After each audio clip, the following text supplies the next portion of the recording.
بسم اللہ الرحمن الرحیم۔ السلام علیکم، میرا نام ہے شان محمد اور آپ دیکھ رہے ہیں قلم کی آواز۔ سورہ فرقان کا جو آخری رکوع تھا اس کی چند جو آخری آیات ہیں وہ آیت نمبر 70 ہے اور 71 ہے۔ میرے دل میں آیا کہ میں اس کے حوالے سے کچھ مزید بات کروں، جو میں نے سیکھا ان دو آیتوں کے حوالے سے، وہ میرا دل چاہ رہا تھا کہ میں آپ کے ساتھ بھی شیئر کروں۔ اب پہلے تو ان دو آیات کا جو ترجمہ ہے وہ دوبارہ دیکھیں۔ یہ سورہ فرقان کا آخری رکوع ہے، اس کی آیت نمبر 70 اور آیت نمبر 71، یہ اس کا ترجمہ ہے جس کی میں کچھ حقیقت اور اہمیت بیان کرنے کی کوشش کروں گا۔ سوائے اس کے جو تائب ہوا اور ایمان لایا اور اس نے اچھے عمل کیے تو یہ وہ لوگ ہیں کہ جن کی برائیوں کو اللہ بھلائیوں اور نیکیوں سے بدل دے گا، اور اللہ تو ہے ہی مغفرت فرمانے والا، رحم فرمانے والا، اور جو توبہ کرتا ہے اور اچھے عمل کرتا ہے تو وہی ہے جو توبہ کرتا ہے اللہ کی جناب میں، جیسا کہ توبہ کرنے کا حق ہے۔ یہ وہ آیات ہیں جن کا میں آپ کو مزید جو ہے وہ کچھ اس کے اوپر ڈسکشن کرنے کی کوشش کروں گا۔ وہ کیوں؟ اس کی سب سے بڑی وجہ یہ ہے کہ اگر ہم کوئی گناہ کر بیٹھتے ہیں اور ہم اس گناہ کے اوپر جو ہے وہ استغفار کر لیتے ہیں، پہلے تو ان کی 3 شرائط ہیں حقوق اللہ کے حوالے سے، اور وہ 3 پلس ایک این ادر 4 جو ہے وہ شرائط ہو جاتی ہیں اگر وہ گناہ جو ہے وہ حقوق العباد سے ریلیٹڈ ہے۔ وہ میں آپ کو سب سے اینڈ پہ بتاؤں گا۔ اچھا، اب ایک قصہ ہے جو آپ صلی اللہ علیہ وسلم نے بڑی ہی مطلب جو ہے وہ دل کے ساتھ میں آپ کے ساتھ وہ شیئر کرنا چاہتا ہوں۔ یہ حدیث ہے غالب، اور یہ حدیث جو ہے وہ آپ صلی اللہ علیہ وسلم نے اس میں ایک واقعہ جو ہے وہ بیان کیا جو حضرت ابو سعید خدری رضی اللہ تعالیٰ عنہ سے روایت ہے، اور یہ متفق علیہ روایت ہے جو آپ علیہ السلام نے صحابہ رضی اللہ عنہم اجمعین کو سنایا۔ وہ واقعہ کیا تھا؟ وہ یہ تھا کہ جو پہلے امتیں گزری ہیں ان میں سے کسی ایک امت کے ایک فرد کا یہ واقعہ ہے کہ وہ بڑا سفاک قاتل تھا۔ اس نے 99 قتل کیے۔ وہ 99 قتل کرنے کے بعد اس کے اندر ایک خوف پیدا ہوا اور اس نے سوچا کہ میں توبہ کر لیتا ہوں۔ اچھا، اب وہ توبہ کرنے کے لیے ایک عالم کے پاس گیا اور اس عالم سے پوچھا کہ میں نے 99 قتل کیے ہیں، کیا میری توبہ جو ہے وہ قبول ہوگی؟ تو اس عالم نے جواب دیا کہ نہیں۔ تو اس نے سوچا کہ ٹھیک ہے، جب توبہ قبول ہی نہیں ہوئی تو جہاں 99 قتل کیے ہیں وہاں 100 پورے کر لیتا ہوں۔ اب اس نے 100واں قتل اس عالم کا کیا۔ پھر کچھ عرصے کے بعد اس کے دل میں دوبارہ ملال اٹھا اور ایک خواہش پیدا ہوئی کہ میں توبہ کرنا چاہتا ہوں۔ تو اس نے پھر ایک اور نامور عالم سے جو ہے وہ رابطہ کیا اور اس کے پاس جا کے سارے معاملات بیان کیے اور کہا کہ کیا میری توبہ قبول ہوگی؟ اب بڑی سمپل سی یہاں پر ایک لاجک ہے جو آپ صلی اللہ علیہ وسلم ہمیں سکھا رہے ہیں، بتا رہے ہیں، سمجھا رہے ہیں، اور وہ کیا ہے؟ وہ یہ ہے کہ ہر عالم جو ہے وہ علم والا تو ہو سکتا ہے، لیکن اس میں لقمان علیہ السلام کی بصیرت کا ہونا یہ ضروری نہیں۔ اب یہ بات یہ بھی ثابت کرتی ہے کہ آج کے دور میں، مطلب میں اپنے اس دور کی بات کر رہا ہوں جہاں پر میں مختلف علماء کو فرقہ واریت کرتے ہوئے دیکھتا ہوں، اور مجھے یقین ہے یہ عالم وہی عالم ہوں گے جس کا 100واں قتل ہوا، یہ وہی عالم ہو سکتا ہے۔ یہ عالم اسی عالم کو ہی پیروی کر رہے ہیں جو کسی بھی توبہ کرنے والے شخص کو یہ نہیں بتا رہے کہ تمہاری توبہ اگر دل سے ہوگی تو وہ یقیناً قبول ہو جائے گی، یقیناً، کیونکہ قرآن کی آیت جو ہے وہ سچی آیات ہیں۔ وہ اس لیے سچی ہیں کہ وہ اللہ کی باتیں ہیں، اور اللہ کی ہر بات جو ہے وہ حقیقت سے بھری ہوئی ہے، وہ محبت سے بھری ہوئی ہے، وہ انسان کے لیے ہدایت کا ذریعہ ہے، وہ اس کے لیے بہترین قسم کے معاملات کا ذریعہ۔ تو یہ عالم ان علماء سے ہی ہے جو آج یہ فرقہ واریت پھیلا رہے ہیں، جو لوگوں میں ایک دوسرے کے خلاف جو ہے وہ نفرت پھیلا رہے ہیں، جو صحیح بات کو بتانے کی بجائے چند پیسوں کے عوض جو ہے وہ غلط باتوں کو بیان کر رہے ہیں، اور وہ سمجھتے ہیں کہ یہی دنیا ہے ان کی۔ میں آپ کو اسی جو ہے وہ لیکچر کے اینڈ پہ ایک چھوٹا سا اور واقعہ بھی موسیٰ علیہ السلام کا سناؤں گا۔ میرا دل چاہتا ہے میں وہ سناؤں۔ کیونکہ ہمارے لیے سب سے بڑی رحمت ہی اللہ کی یہ ہے کہ ہم صحیح بات کو سمجھنے کی پاور رکھتے ہیں۔ یہ بہت بڑی رحمت ہے، بہت بڑی نعمت ہے، یہ دنیا کی سب سے بڑی نعمتوں میں سے ایک نعمت ہے، یا شاید یہ بھی کہہ دینا کافی ہوگا کہ یہ دنیا کی سب سے بڑی نعمت ہے کہ آپ کو صحیح اور غلط کے درمیان فیصلہ کرنے کی قوت حاصل ہو جائے. آپ جو ہے وہ اپنے آپ کو اس سائڈ پر لے جائیں. اگر ہاتھ سے روکنے کی قوت نہیں رکھتے تو آپ کم از کم اس سائڈ پر ضرور کھڑے ہوں جہاں پر آپ یہ سمجھ رہے ہو کہ یار یہ تو بڑا ہی غلط ہے، اور میں اس غلط میں یا نہ تو یہ غلط معاملہ اختیار کروں گا اور نہ ہی اس میں کسی کا ساتھ دوں گا. اور یہ آسان نہیں ہے، یہ بہت مشکل ہے، لیکن اللہ کی توفیق سے یہ معاملہ اختیار کیا جا سکتا ہے. بہرحال اس واقعے کو کمپلیٹ کرتا ہوں.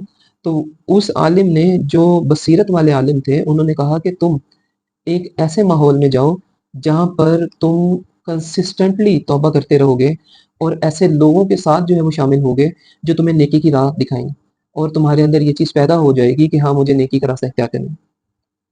تو وہ شخص جو ہے وہ اس بستی کی طرف چلا جو نیک لوگوں کی بستی تھی، اور اللہ کی کرنی دیکھیں، بس اللہ نے اس واقعے کو ہم تک پہنچانا تھا اور بڑے ہی خوبصورت انداز میں پہنچانا تھا، تو اللہ نے اس کی روح قبض کرنے کا حکم دیا. یعنی اس کا وقت پورا ہو چکا تھا. اب فرشتے آئے، جہنم کے فرشتے اور جنت کے فرشتے دونوں آئے. اب دونوں یہ فیصلہ کرنے سے قاصر ہیں کہ یہ اس کو کس جو ہے وہ کس گروہ کے ساتھ جانا چاہیے، جنت کے فرشتوں کے ساتھ جانا چاہیے یا جہنم کے فرشتوں کے ساتھ جانا چاہیے. یہ حدیث کے الفاظ ہیں، یہ میں نہیں کہہ رہا، یہ میں اپنی طرف سے کچھ بیان نہیں کر رہا. اب اللہ نے اللہ تو بس نا، اللہ اپنی محبت کے نا طریقے ہیں، اللہ اپنی محبت کے طریقے ہیں جو ہمیں ڈیفائن کرتے ہیں. اللہ اپنی رحمت کے طریقے ہیں. اللہ کسی نہ کسی طریقے سے، کسی کہانی کے ذریعے، کسی بات کے ذریعے، کسی آیت کے ذریعے، کسی حدیث کے ذریعے ہم تک یہ بات پہنچا رہے ہوتے ہیں بار بار کہ میں بڑا رحیم ہوں، میں تم سے بڑی محبت کرتا ہوں. اللہ تعالیٰ یہ بات جو ہے وہ بتا رہے ہوتے ہیں. اب دیکھیں، حدیث میں یہ بھی آتا ہے کہ اللہ نے جب یہ کہا تو ساتھ ہی یہ بھی حکم دے دیا کہ جو نیک لوگوں کی بستی والا جو راستہ ہے وہ کم ہو جائے، تاکہ زیادہ راستہ طے کرنے کی وجہ سے نیک فرشتے اس کو اپنے ساتھ لے کے جا سکیں. حیرت ہے، حیرت تو ہے، حیرت تو ہے، حیرت تو ہے، بار بار حیرت ہے. لیکن یہ محبت کا اظہار ہے، اللہ تعالیٰ کی محبت کا اظہار جو وہ ہم سے کرتے ہیں. یعنی ایسے شخص کو جس نے 100 قتل کیے اور پھر اس نے دل سے توبہ کی، اور وہ اس توبہ کو مکمل اختیار کرنے کے لیے اور کنسسٹنٹ رکھنے کے لیے، کنٹینیو رکھنے کے لیے وہ ایسی بستی کی طرف جا رہا تھا جس بستی میں نیک لوگ موجود تھے، تاکہ وہ اپنے آپ کو بہتری کی طرف لے کے جا سکے. کیونکہ یہ حقیقت ہے، انسان جس ماحول میں ہوتا ہے وہ ویسے ہی معاملات کو اختیار کرتا ہے. تو بہرحال اللہ تعالیٰ کی رحمت کو حاصل کرنا بہت آسان ہے، یہ مشکل نہیں ہے. ہم سے کوئی غلطی ہوتی ہے تو ہمیں اس غلطی پر بس اللہ سے معافی مانگنی چاہیے. تو اب بڑی ہی سمپل سی بات اور بھی کہ یہ چیزیں کنسسٹنٹ ہیں کیسے. یہ مغفرت کے ضمن میں قرآن مجید کی سب سے زیادہ امید افزا آیت سورہ زمر میں آئی. اے نبی صلی اللہ علیہ وسلم فرما دیجئے کہ اے میرے وہ بندوں جنہوں نے اپنی جانوں پر ظلم کیا ہے، اللہ کی رحمت سے مایوس نہ ہو جاؤ. اللہ تمام گناہ بخشنے کا اختیار رکھتا ہے اور وہ ہے ہی بخشنے والا، رحم فرمانے والا. یہ آیت نمبر 53 ہے، 53 سورہ زمر کی. اچھا پھر آگے فردر دیکھیں. اور بھی مطلب جو ہے سنن ابن ماجہ کی حدیث ہے کہ آپ علیہ السلام کا ارشاد ہے کہ جو کوئی گناہ سے توبہ کر چکا ہے اس کے لیے کوئی گناہ ہے ہی نہیں. یعنی وہ ایسا ہے جیسے اس نے کبھی کوئی گناہ کیا ہی نہیں ہے، بس وہ توبہ جو ہے وہ دل سے ہو. پھر اچھا اب مزید آگے، اللہ تعالیٰ نے ہر انسان کو اپنی فطرت پر پیدا کیا ہے.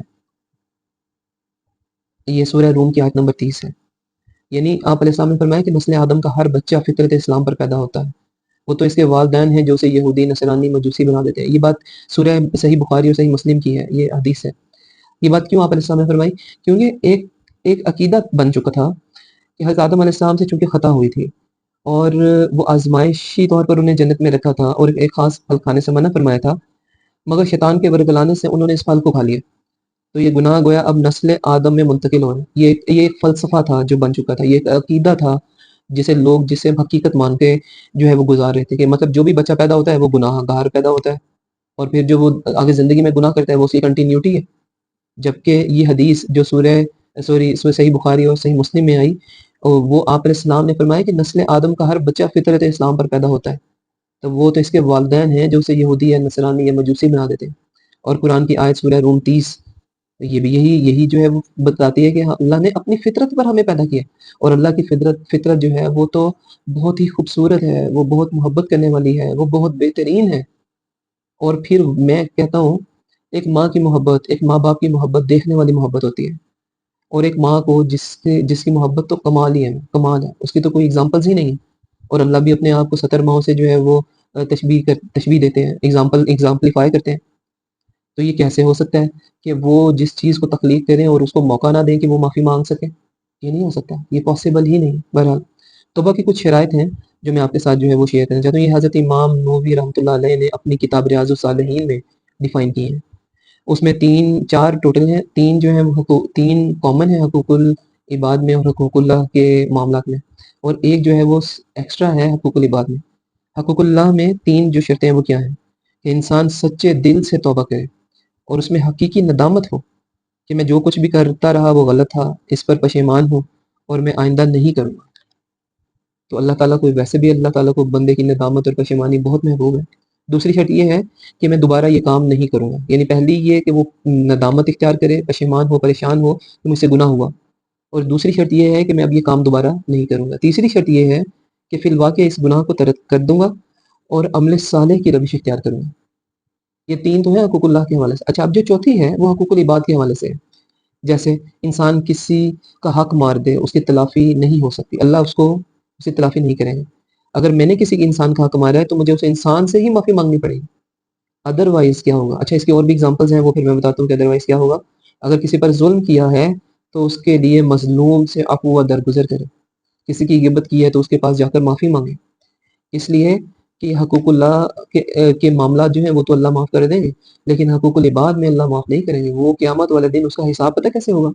قیامت والے دن ہمارے پاس پیسے نہیں ہوں گے، معافی مانگنے کی جو ہے وہ کنڈیشن بھی نہیں ہوگی، یعنی یہ بھی ہمیں اجازت نہیں ہوگی کہ اب ہم معافی مانگ سکیں اسے، بلکہ اس ٹائم پہ صرف ایک ہی معاملہ ہوگا، اور وہ یہ ہوگا کہ میری جتنی نیکیاں ہیں اللہ تعالیٰ مجھے معاف کرے، اللہ تعالیٰ مجھے معاف کرے، اللہ تعالیٰ مجھے معاف کرے، ہم سب کو معاف کرے۔ جو میری نیکیاں ہیں وہ اس کو دے دی جائیں گی، اور کئی جگہ پر ایسے ہے کہ اگر میری نیکیاں ختم ہو گئیں تو اس کے گناہ میرے گناہوں میں شامل کر دیے جائیں گے۔ تو اس لیے ہمیں بہت ضروری ہے کہ ہم اللہ تعالیٰ سے معافی مانگتے رہیں اپنے معاملات پر، اپنی اکاؤنٹیبلٹی خود کرتے رہیں۔ کسی انسان کے حوالے سے یا کسی کے حقوق نہیں پورے ہوئے اس سے معافی مانگ لیں، اس کے پیر پڑھ کر معافی مانگ لیں کہ ہم نے اس کے حقوق میں حق تلفی کی۔ ایک اور بڑی خوبصورت حدیث ہے، اور وہ بھی میرا دل چاہ رہا تھا کہ میں آپ کے ساتھ ذکر کروں۔ جب کوئی شخص گناہ کرتا ہے تو ایمان اس کے دل سے نکل کر پرندے کے مانند اس کے سر پر منڈلاتا ہے۔ اب اگر وہ توبہ کرتا ہے تو ایمان اس کے دل میں واپس لوٹ آتا ہے۔ اس لیے جب بھی کوئی غلطی ہو جائے، کوئی گناہ ہو جائے، وہ کیسا بھی گناہ ہے، چھوٹا ہے بڑا ہے، بس ہم توبہ کریں، اور جو شرائط ہیں توبہ کی اور اس پر قائم ہونے کی پوری کوشش کریں۔ پھر وہی بات آخر میں کہ جو بھی انسان جس چیز کے لیے کوشش کرتا ہے اللہ اس کو وہ عطا کر دیتے ہیں۔ اب وہ نیکی کا راستہ ہوگا تو نیکی کے معاملات مل جائیں، اگر برائی کا راستہ ہوگا تو برائی کے معاملات ملیں گے۔ ہاں، آخر میں نے ایک بات کہی تھی کہ میں آپ کے ساتھ شیئر کروں گا کہ بہت ضروری ہے یہ بات سمجھنا کہ ہم اللہ سے ہر طرح کے معاملات میں مدد مانگیں۔ یہ میری زندگی کا ایک تجربہ بھی ہے، میں نے اپنے بڑوں سے بھی سیکھا ہے، اور میں کتابوں میں بھی یہ بات پڑھتا ہوں کہ جب ہم ہر معاملے میں اللہ سے مدد مانگنا شروع کر دیتے ہیں اور اللہ کی رضا کو دیکھنا شروع کر دیتے ہیں تو ہم خود بخود ایسے معاملات کے اندر داخل ہو جاتے ہیں جو اللہ کے لیے بہت ہی خاص ہیں اور اس کی محبت کو حاصل کرنے کے لیے بہت ہی امپورٹنٹ ہیں۔ تو اللہ تعالیٰ مجھے بھی عمل کرنے کی توفیق عطا فرمائے اور آپ کو بھی۔ جزاک اللہ۔